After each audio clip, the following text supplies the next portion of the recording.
Hello and welcome to another episode of Just Jets, episode number 220 of the Just Jets podcast. What is going on? I am your host, Matt O'Leary. Today we'll be going through my schedule predictions. I'm not going to go through and be like, in week one, this, and this, but we'll go through, we'll give some predictions because the schedule is supposed to come out tomorrow, which is very exciting.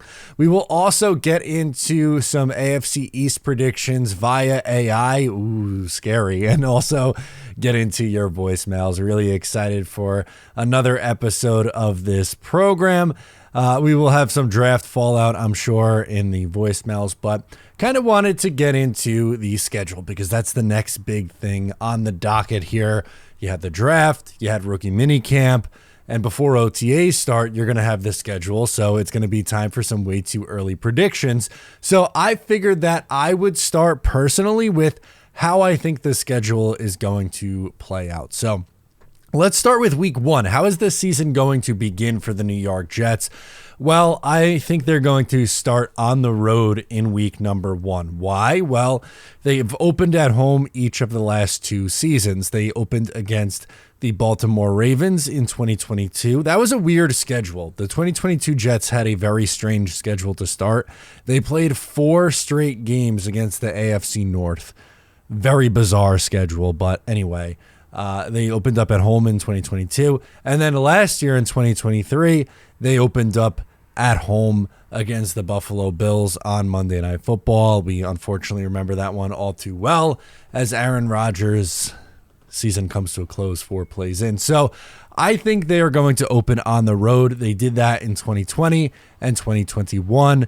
In 2020, it was up in Buffalo. In 2021, it was on the road against the Carolina Panthers, and you had the Sam Darnold Panthers against the Zach Wilson New York Jets. Interesting times then. But I think it's going to go back to being on the road this year, which means a week 2 home opener for the New York Jets. We'll get into who I think that will be in a second. But for the teams that I think it could be on the road, I could see 2 different things. One right now that we'll talk about is there is a rumor that they're starting on the road against the Tennessee Titans. Not a sexy matchup for really either squad, but I would absolutely take a game against the Tennessee Titans. I kind of want the Jets to start their season with a bang. Last year, they won a very surprising game in week 1, as we know, against Buffalo, but I kind of like the game that against a team that no one expects to be really all that good. And I think, Tennessee, new coach in here, relatively young quarterback, Will Levis, a major question mark. Yes, they have, some changes on the offensive line, and they added in some weapons as well through free agency, but I would be up for that. Opening the season on the road in Nashville would be honestly pretty fun. And I think it would be a game where most would anticipate the Jets win. Open it up again on the road. Aaron Rodgers return. I would be looking forward to that matchup. But if that's not what it is, right? Because that's just a rumor. It's not confirmed. But we'll see as things continue to. I'm sure we'll get some leaks and stuff like that. That always happens. We get leaks coming up to the official announcement. But I could also see San Francisco in prime time being the opener again against the New York Jets. There's a lot of storylines in that one, and that would be on the road. So San Francisco obviously is a really good football team. They went to the Super Bowl. Unfortunately for them, lost to the Kansas City Chiefs. Aaron Rodgers grew up in that area. He grew up in California, so that is something that, he was expecting to go number 1 overall to San Francisco. They've had a bunch of matchups when he was in Green Bay in the playoffs. And you also have the Robert Saleh connection from being out there in San Francisco against Kyle Shanahan. So I think that for storyline purposes, if you want to put San Fran in a primetime matchup against the Jet, you get Aaron Rodgers' return, you get the San Francisco, connection with Robert Saleh and his time there, and just the relationship that he has with Kyle Shanahan. So if they go that route, right, and want to go with the big big open. San Francisco in primetime, I could absolutely see. Now, I would prefer the Sunday at 1 o'clock. I am boring. Green Bean and I see eye to eye on that one. I fully admit that we are in the minority there, but I would sign up for Tennessee Titans 1 o'clock on CBS. But if that's not what it is, then San Francisco on Sunday Night Football or Monday Night Football, that sounds about right. But for the home opener then in week 2, I think you're going to get a division opponent. So maybe it's like Buffalo, Sunday 4 o'clock slate, like the Tony Romo, Jim Nantz game in week 2. Maybe it's in prime time. You can make a case for Jets Bills being in prime time. It was a good prime time game last year, the first one. But I would say the 4 o'clock slate, it would be my prediction. It could be anything, as we know, right? Like, obviously, this is just a guessing game, but my guess is they would have a home opener in week 2 against Buffalo. They usually tend to play Buffalo early on. It also kind of feels like they usually tend to play New England early on, and Miami's usually further down the line. Maybe that's just recency bias by how it was, the last couple of years, but that's just feel-wise, that's usually tends to be how it is feel-wise. So my prediction, Buffalo home opener, which would be a tough game. Buffalo, I know they took a little bit of a step back on paper, but a divisional opponent is, I think there's going to be 3 teams duking it out for the top of this division in the AFC East. So also some other predictions I want to give you guys for the rest of the schedule. This is pretty much a guarantee, but they will close against the Buffalo Bills. It's just a question of whether it'll be on the road or at home. The last time they closed against the Bills was 2021. It rotates in 2022. It was the Miami Dolphins. And in 2023, it was the New England Patriots. It changes every single year. And the Jets have oftentimes played on the road in these games to close out the season. So I'm comfortable going Bills on the road as my prediction. It's going to be against Buffalo. It's just a question of whether or not it's going to be at home or on the road, and my prediction will be on the road. Also, there's rumblings that the Jets are going to play in London against against the Minnesota Vikings. So a London game for the New York Jets. There's some questions on whether it would be against the Jaguars or the Vikings, but some rumblings that it's against Minnesota. So I will lean into that and predict that the Jets will play in London, overseas, against the Minnesota Vikings. Aaron Rodgers, a ton of matchups in his career against Minnesota. Have no idea what that Vikings team is going to look like this year. You're going to assume that J.J. McCarthy starts. Maybe Sam Darnold starts the year, and then they eventually pass the torch to J.J., but we'll see how the Vikings are this season. And my last prediction that I'll give you for the Jets schedule is how many primetime games they're going to have. And I'm going to predict they have 4. So not as much as last year. The Jets were maxed out in standalone games, but I'll include the London game as one of those. So I'll say they have a Sunday night, a Monday night, a Thursday night, and the London game. So 4 times the Jets in a standalone game. I'm going to predict Monday Night Football against the Dolphins. Just a good divisional matchup. 2 projected really good teams. I could see that as a Monday night game. Sunday Night Football at the 49ers. That one just screams like it's going to be a primetime game. Who knows? Maybe I'm wrong and it ends up being like the game of the week at 4 o'clock, but I could see the schedule makers looking at that one as a primetime. London game against Minnesota is my prediction there, so that would be the 3rd standalone game. And then finally, Thursday night, sometimes it's against a divisional opponent, so part of me wanted to go with the New England Patriots in this spot. Instead, I decided to go Jets Steelers. That also has Thursday Night Football vibes. I feel like an AFC North opponent that has happened. I could, off the top of my head, think of a few times in relatively recent history that the Jets have played a Thursday night game against the AFC North. They had it against Cleveland twice in the last 6 years. In 2018 on the road, Thursday night game. You also had it against Cleveland this year. I could kind of just see like a Pittsburgh type of team being the Thursday night game. I don't think it's going to be like a one against an NFC opponent. If it's not Tennessee, maybe Tennessee would be a good fit.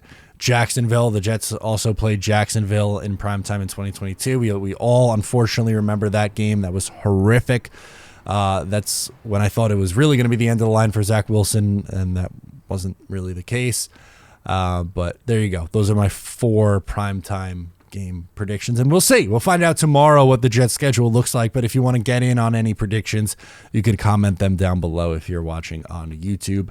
The second thing that I want to get into today before we do voicemails is AI predicted the NFL standings, and for the AFC East, they had the Jets winning the division at 12-5. I don't know what the right word is to talk about AI. It's relatively new, as we know, but the AFC East schedules that AI predicted were the Jets winning the division at 12-5, the Bills at 11-6, the Pats at 9-8, and the Dolphins at 7-10 to round out the division. I think the first 2 are definitely the most realistic. Like the Dolphins disrespect at 7-10, there would have to be a lot of injuries in order for that to happen. And I guess anything's possible, but I don't see that being the case. I also don't think the New England Patriots are winning 9 games unless Drake May comes into the league and is CJ Stroud in year 1. So I would, at minimum, flip those 2 teams. I think I'm going to end up, when final prediction times come out, having the Dolphins finish 2 in the division. I think they're a 10-win, in that 10-11 win range. Bills at 11-6, I think, is a touch on the high side. I think, obviously, with a quarterback like Josh Allen, they're going to be in every single game, and they're going to be competitive. I don't see them fully falling off a cliff, but they had a lot of change on that roster, and I still have some questions about that receiving core. You lose 2 guys in Stephon Diggs and Gabe Davis. I'm not the biggest Gabe Davis fan, but that's some major change for your quarterback. And yes, he's good and he can elevate guys. And I've loved what we've seen from Keon Coleman after he's been drafted. He's been hilarious if you haven't seen the videos of him in the post-draft process. But I think it's not crazy to think that Buffalo might be taking a little bit of a step back. And they were, an 11-6 team last year, if I'm not mistaken. I'll look it up now, but I'm almost positive that's what their record was in 2023. They were 11-6, 13-3 the year prior, 11-6 in 2021. I think they'll be 9 or a 10-win team. So again, I kind of want to hold off on predictions for a little bit here and save him, but this would be kind of, I would love to see it. It's crazy to think about the Jets number 1 at the division, because I am getting ready to watch I claim 2003 as my first season that I remember. There's bits and pieces of things I remember previous to that, but really knowing what was going on, I claim 2003 for that. So this is essentially going to be my 22nd season coming up of watching Jets football, and I have never seen them win a division. They won a division in 2002. That was the last time the Jets were AFC East champions, but I don't really remember that year. I was young. I was 7 years old. So it's been a really long time since that's been the case. So it'd be awesome to see the Jets break that streak, and I think that there's a chance that it could happen. They were a 7-win team and they lost their quarterback, and they had the worst quarterback play in the NFL. I think they did a lot to improve on the offensive side of the ball this year. And yeah, there's question marks whether, what Aaron Rodgers is going to look like, the offensive line health, the health behind Garrett Wilson in the wide receiver room, Nathaniel Hackett and the coaching staff in general. I'm not denying that there isn't question marks with this Jets team, but even still, I think they are at least a 10-win team with the changes that they've made. And if Aaron Rodgers is even just middle of the road quarterback, I think the Jets are that good defensively that they'll have a massively improved season. Let's get to your voicemails. We are going to get started with Main Jet calling in. He wants to talk about Olu Fashanu and his contributions in year 1. By the way, on the voicemails, I had some calls that were very Tough to hear, so unfortunately not going to make the cut. But I don't know if it's a Google Voice thing or what, but just wanted to toss that out there in case you're wondering what happened, why you didn't make the call. We had a couple this week that just weren't great quality. And again, I don't know if that's on my end on Google Voice or what, but anyway, we'll start with Main Jet. Hi, Matt. Once again, this is Main Jet. Just calling back because I forgot to speak about the offensive line. You know, that has been the death of this team the last 2 years, and I don't think that could ever be questioned. Yes, of course, Zach was a clusterfuck, and, you know, putting it nicely, all of that. But the offensive line, had we had even a decent offensive line, even 2 years ago, they were saying that we would have made the playoffs if we just had an offensive line that was even functional. So with the pick of Fashanu, it's not like I don't like it. I do like the pick. But the fact of the matter is can he play and can he contribute immediately? And that is the big question. Now, they're saying that he's not really going to start this year. I find that to be hard to believe, even with the revamped offensive line that we have. Tyron Smith has not played a complete game since 2015. Morgan Moses has some issues as well. The offensive line play has just been so putrid over the last 2 years. And, you know, the crazy thing is that when they were healthy and when they were together, I thought they were a great unit. I thought they functioned well. I thought they opened up a lot of holes for Breece Hall. It showed that this team was really getting better, and then they all fell flat on their faces. And it's happened 2 years in a row now. Can we even trust AVT to stay healthy? Because he's had 2 season-ending injuries now.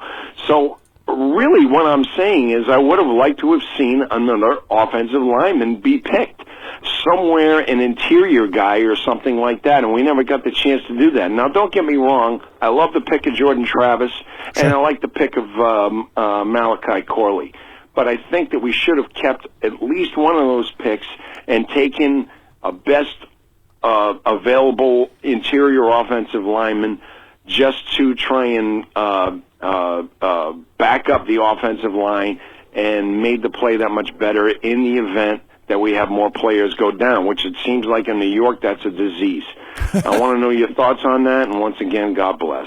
Thank you very much for checking in with us, Main Jet. I think that's a fair criticism of Joe Douglas's draft approach. Especially, you could point out in particular doubling up on running back and going back to the well after taking Braylon Allen in the 4th round. They do it again. They take a running back again, Isaiah Davis. And again, I don't want this to, create a bias against Isaiah Davis because it's not his fault. He didn't draft himself. Joe Douglas was the one who decided to, go back to the running back well. So again, we can't hold that against the player, but that would have been a spot where I think you could have made the case to go with an interior guy. And someone like Christian Mahogany at a Boston College was a name that was still on the board at that point and someone that was talked about a lot through the draft process. So I think that is absolutely fair to say that the Jets probably should have went back to the interior offensive line. Who knows? Maybe they bring, they could still sign someone on the open market.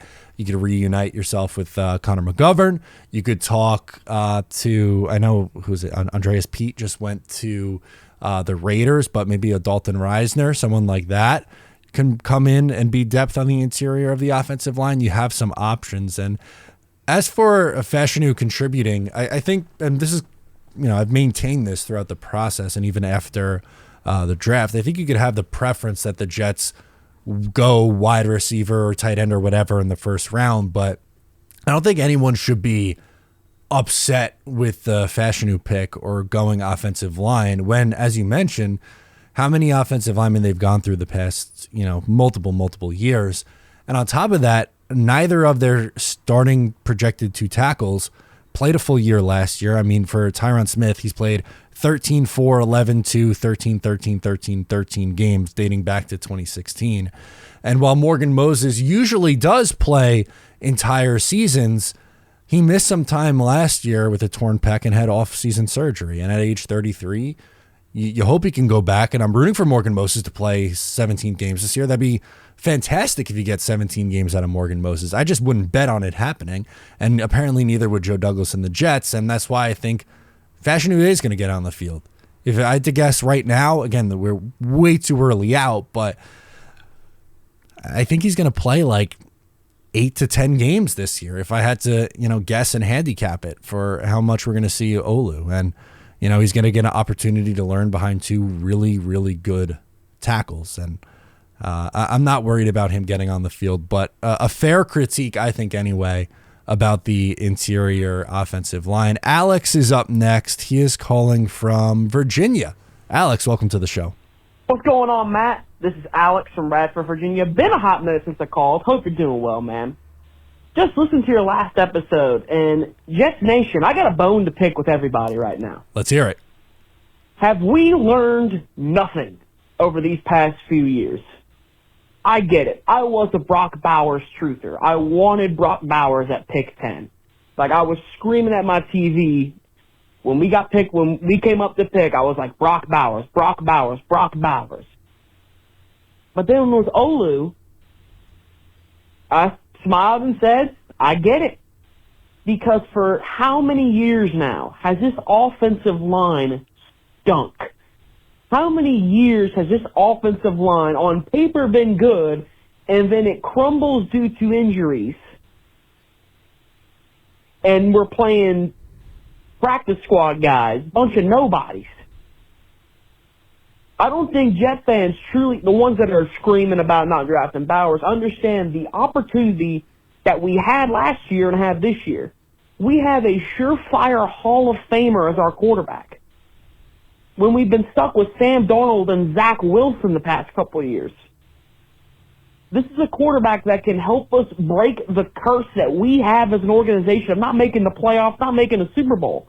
That's the level of Aaron Rodgers we can have. And he doesn't need to be what he used to be. Just be half decent, and we have a good enough defense to where they can carry us to a Super Bowl. But he can't do anything if he's on his ass the whole time. And he can't do anything like last year when he gets hurt right away because Dwayne Brown and the offensive line sucks. I just don't get why people are so angry about it. I'm super excited for Olu, not just for next year because he's going to play, but for his future as a New York Jet. We got a franchise left tackle. I agree. And post Rodgers, if it's Jordan Travis, somebody else, their blind side's going to be just fine. Wake up, Jets fans. This is a great pick by Joe Douglas. I just had to get that out there. Appreciate you, Matt. And as always, go Jets.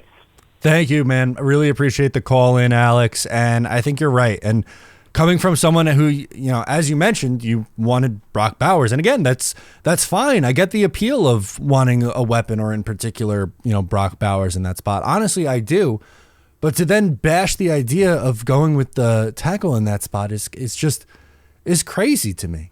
I really don't get it. I don't get it, because the guy, one, he's going to play this year, and two, you don't have a tackle on the roster right now who you're comfortable just saying, here's the job in 2025, because you have free agents right now, or guys who are heading into the last year of their contracts in Morgan Moses and Tyron Smith. So we'll see, but I'm with you on it. I think Olu is going to be a lot of fun to watch this year. If you guys missed the interview I did earlier this week with the Penn State reporter, please go back and watch it after you're done with this, because I would like you to get to the end of this episode. But also, number two, I thought it was a good, insightful conversation as to what he can be, he being Olu, at the next level. Really, really good pass blocker. I'm excited for him. Next up, we're going to go to Travis out in Ohio. Travis, what do you got, my friend? Hey, Matt. Travis from Ohio. What's up, dude? Hey, buddy. Tom always tell about our 2024 draft, like all of our previous drafts. I remember calling you and mostly raving about our 2020 draft, except Morgan and P. Ryan. Now Ashton Davis is the only guy we still have, and he's only a role player. That's crazy, right? I really wish Cam Clark never got hurt. I would have loved to see what he could have done at maybe right tackle or either guard spot. Yep. Glad he's still helping out with the team, though, and they kept him around. That said, this is the second year in a row that we drafted for the future in, depth. Our starting roster was already set, and except maybe like a slot receiver that I think Corley and Wilson are going to switch. Yep. Like slot and outside spots on different lineups and matchups. And then safety. Of course, we're always looking for safety. But for all the Brock Bowers naysayers, first-round tight ends don't usually work out. And most times teams overpaid for them. Kittle, 5th round. Kelsey, 2nd round. Laporta, 3rd. Gronk, 2nd. And Antonio Gates, undrafted. Greg Olson's the last Hall of pretty good player that I remember in the first round. Anywho, there's some ammo for all the Brock guys. Love ya. Hope we re-sign Mrs. Wilson. Go Jets. Bye. Unfortunately, I think she has taken her allegiance to the Denver Broncos at this point, Trav. Appreciate you checking in. And yeah, look, I'm going to be honest with you. I was high on the 2020 draft class, and unfortunately, it didn't really work out for the Jets. If you remember in real time, I was surprised with the Mekhi Becton pick. I thought it would be Tristan Wirfs. Becton as a rookie was solid. I liked Denzel Mims a ton at the time. I thought he was a late first-round pick who ended up falling to the Jets in the 2nd round. That one didn't work out. I love the Bryce Hall value, and he ends up starting for a little bit in 2020 and 2021. I think, okay, cornerback 2 of the future, and there's a bit of a regression there, and clearly, Saleh didn't value him the same way as the previous regime did, and then just some misses. P. Ryan, the James Morgan, I almost said Jordan Morgan, the James Morgan pick was a strange one. Clark unfortunately gets hurt. Ashton Davis is still around, which is maybe the most surprising thing, that Ashton's the one who lasted the longest. Ended up not being a good draft. But this one in 2023, I am excited about. I think it's going to be a good draft class. Again, I've said this a few times already as well after the draft. I don't know if we're going to look back on it as we do the 2022 NFL draft class, or look at it as this historic Jets draft class like 2006 or 2000 or 2022. Those 3 in particular jump out a ton, but I think we'll look at it and go, got a couple starters and some depth guys. That was a good draft. So I'll take that. You absolutely will take that. You're not going to get a 2022 class every single year. It's about building out your depth and just getting quality players, which I think the Jets are going to get a couple quality players in this one. Let's do Peter from the beautiful Hudson Valley up next. He wants to talk about a reunion potentially for the New York Jets. Hey, man. It's Peter from up in the beautiful Hudson Valley calling in this week to talk a little bit more about the current state of the Jets roster. Looks very good after, of course, the draft and the undrafted free agents that have been brought in. But as we know, it's still probably a couple of areas where the Jets could look to add some depth. We've talked about the interior of the offensive line. And Jets themselves, I think, said they want to bring in a veteran safety. One name that I've been hearing linked to the Jets possibly in that area is Marcus May. Now, my thoughts on it are, I'm not sure I want to bring him back necessarily. Yeah. And while he has made, quite a bit of money over his career, it's hard to say if he would be looking for as much maybe now, being he's a little longer in the tooth, to come back to the Jets. And in the same sense, obviously we've talked about Connor McGovern as an interior offensive line option.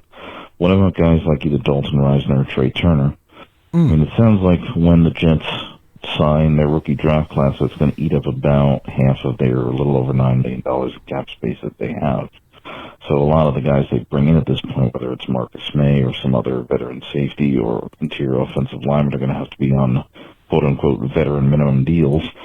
So if you have any thoughts on any other guys they might want to bring in at safety to have another veteran presence, or on the offensive line or anywhere on the Jets roster, I'd like to hear it as they keep finessing it between now and OTAs and training camp. As always, let's go Jets.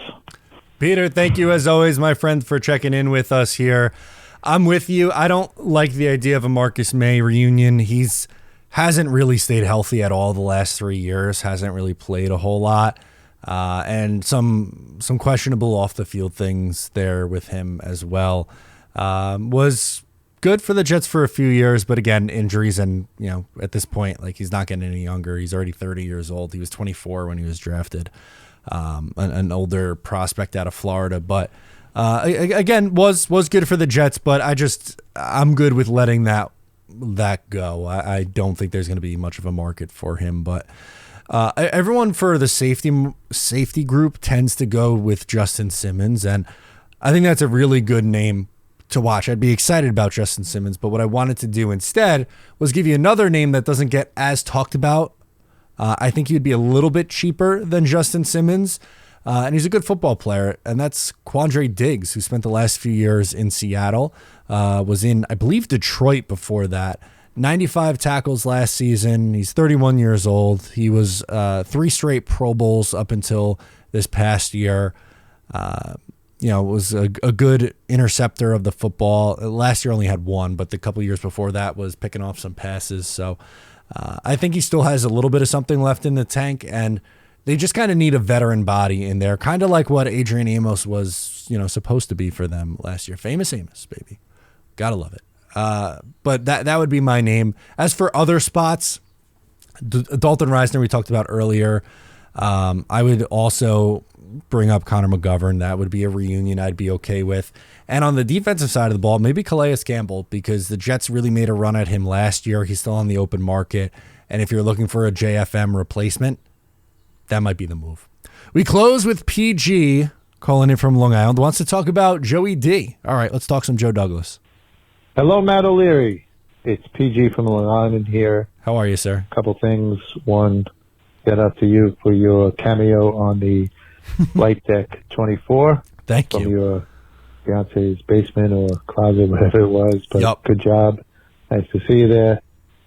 Second thing is, I'm starting to think that Joe Douglas is smart like a fox. Okay. I think back to the Robbie Anderson, letting him go in free agency. I guess he calls himself, Apollo or some such nonsense now. But I never believed for a second that they, made a mistake in letting him go. And I know Joe Douglas said, oh, well, we miscalculated the free agency market. I think Joe Douglas knew that he's dumb as a doornail. He's got bad character issues. Look at no further than his incident in Florida with the cop. And they never intended to re-sign him, but they're not going to throw a player under the bus. So, Joe said, oh, yeah, I miscalculated, blah, blah, blah. Never believed it. Now you look at more recent events, like even Bryce Huff. Now, maybe they think Bryce Huff is a one-trick pony. Can't really defend the run. Not worthy of more than 30% of the snaps. So they could have traded him maybe, but that's a different issue. But maybe that was all calculated. John Franklin Myers, he says that the Jets never even tried to renegotiate his deal. So maybe they figured that, they could get Will Anderson and Michael Clemens some more snaps, go with the younger guys. And let's face it, everybody plays better next to Quinnen Williams. So maybe that was a calculated move. They don't have to pay him any money next year. He's getting a little older, bring in some young guys. And then even Quinton Jefferson, they don't answer the text. Maybe Joe Douglas was saying, no, don't respond. Just let him sign away. It's fine. It's fine. We're good. So again, I think these might have been calculated moves. Maybe we can disagree with them, but I don't think they're mistakes. I think that Joe Douglas possibly knows what he's doing in all of these instances, and that's just the decisions that they made. Any case, want to get your thoughts on that. And once again, Matt O'Leary, as always, go Jets. Thank you, PG. Appreciate you checking in with us to close out the show here. Some positive Joe D praise there at the end. It's an interesting take, and it's a take that I hope you're right with, by the way, because I was critical of how he handled Bryce Huff, and I didn't like the John Franklin Myers move. I'm not there on those two. Specifically with talking about Huff, I give Howie Roseman the benefit of the doubt more than I do Joe Douglas for moving on from an older player in Hassan Reddick for a younger, potentially a younger version with Bryce Huff. That's not to say that Hassan Reddick can't work out with the Jets, and I'm not excited about Hassan Reddick being here. I am. I was critical of him for both. I'm going to stay with that for now, but again, I would much, maybe contrary to popular belief, I feel like some people, they just want to be right, and if that means, they were critical of a move their team made, and then you could be like, you go online and be like, see, I was right about that. No, not me, at least. Honestly, I would much rather be wrong and the New York Jets be really good and have egg on my face for it. Great. If Hassan Reddick comes in and has 15 sacks and Bryce Huff, is a rotational guy and has like 6, then yeah, that's probably a win. If JFM doesn't really do a whole lot out there in Denver and Will McDonald pops and maybe Michael Clemens does take that next step and is a really good player for this Jets team, then that is also a win. And believe me, if the time comes, I'll praise Joe Douglas for it, and I will call it a shrewd move. I'm not ready to do it yet. I think it's preemptive, but I hope that's what ends up happening, PG. I hope we could come away with this and say, wow, Joe Douglas is really smart and he does know what he's doing. Because that means that would be a good Jets football team this year. And I'm excited for that. I'm ready for it. As I said, to bring this thing full circle now, I've been watching this team every year, every game since 2003, and have not seen them play a home playoff game. I would like for that to change very much.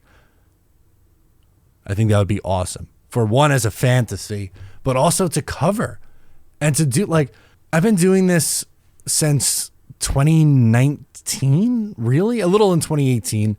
But we've seen some really bad Jets teams together in the years doing this, with you guys watching and me putting out these videos. How awesome would it be to have a team that everyone's excited about to watch every single Sunday, and they're winning football games and playing playoff games and meaningful games down the stretch?